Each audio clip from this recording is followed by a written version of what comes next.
இந்த மாதிரி ஒரு சிச்சுவேஷன் வரும். நான் ஒரே விஷயத்த சொல்லிகிட்டே இருக்கேன், ஆனால் யாரும் கண்டுக்க மாட்றாங்க. இந்த கீப் அப்படிங்கிற வார்த்தையும் அடுத்து வேர்ப் ப்ளஸ் ஐஎன்ஜி, இதை நல்லா ஞாபகம் வச்சுக்கோங்க. ஐ கீப் டெல்லிங் யூ, நான் சொல்லிக்கிட்டே இருக்கிறேன். I keep telling you the same thing. Same திங்னா என்ன அர்த்தம்? ஒரே விஷயம்.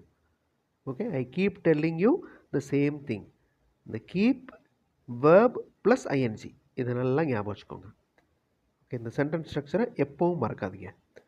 நான் ஒரே விஷயத்த சொல்லிகிட்டே இருக்கேன், ஆனால் யாரும் கண்டுக்க மாட்றாங்க. I keep telling you the same thing. இதே மாதிரி இன்னொரு வாக்கியம் பார்க்கலாம். நான் கேட்டுக்கிட்டே இருக்கேன், ஆனால் நீ பதில் சொல்லவே மாட்டேங்கிற. இந்த கேட்குறதுக்கு இங்கிலீஷில் என்ன? ஆஸ்க். இப்போ இந்த ஐ கீப் யூஸ் பண்ணி சொல்லுவோமா? I keep asking you but you never reply. நீ பதில் சொல்லவே மாட்டேங்கிற. I keep asking you but you don't reply. But you don't answer. நீ பதில் சொல்லவே மாட்டேங்கிற, நான் கேட்டுக்கிட்டே இருக்கேன். இப்போ கீப் ஆஸ்கிங் அப்படிங்கிறதோட கீப் ஆன் ஆஸ்கிங் அப்படிங்கிறது இன்னும் அழுத்தம் கொடுக்குற மாதிரி. கீப் ஆன் அப்படிங்கிறது ஒரு ஃப்ரேசல் வேர்ப். இப்போ இந்த வாக்கியம் பாருங்கள். அவர் பேசிகிட்டே இருக்கிறாரு, ஆனால் நீ பதில் சொல்லவே மாட்டேங்கிற. He keeps. ஓகே, இது சிம்பிள் ப்ரெசன்ட் டென்ஸ். ஹீ வந்திருக்கிறதுனால கீப்போட எஸ் ஆட் ஆகுது. He keeps speaking but you never reply at all. சொல்லவே மாட்டேங்கிற. இந்த சொல்லவே அப்படிங்கிறது தான் அட் ஆல். இது கத்திகிட்டே இருக்குது, ஆனால் நீ சாப்பாடு கொடுக்கவே மாட்டேங்கிற. ஷவுட், ஃபுட், அட் ஆல் இந்த வார்த்தைகளை யூஸ் பண்ணி இந்த சென்டென்ஸை ஃப்ரேம் பண்ணலாம். It keeps shouting but you never give food at all. Okay, இது கத்திகிட்டே இருக்குது. It keeps on shouting.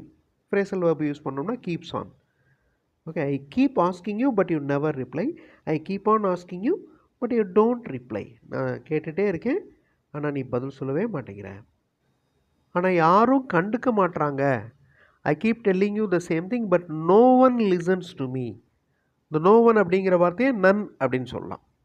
But none listens to me. But no one listen to me. ஒருவர் கூட கவனிக்கவில்லை. I keep telling the same thing. Everyone ignores. இந்த மாதிரியும் மாற்றி சொல்லலாம். எல்லாருமே இக்னோர் பண்ணுறாங்க, கண்டுக்கவே மாட்டேங்கிறாங்க, அதை சீரியஸாக எடுத்துக்கிற மாட்டேங்கிறாங்க. இப்போ அவர் எச்சரிக்கை செய்து கொண்டே இருக்கிறார், ஆனால் யாரும் கவனிக்க மாட்டாங்க.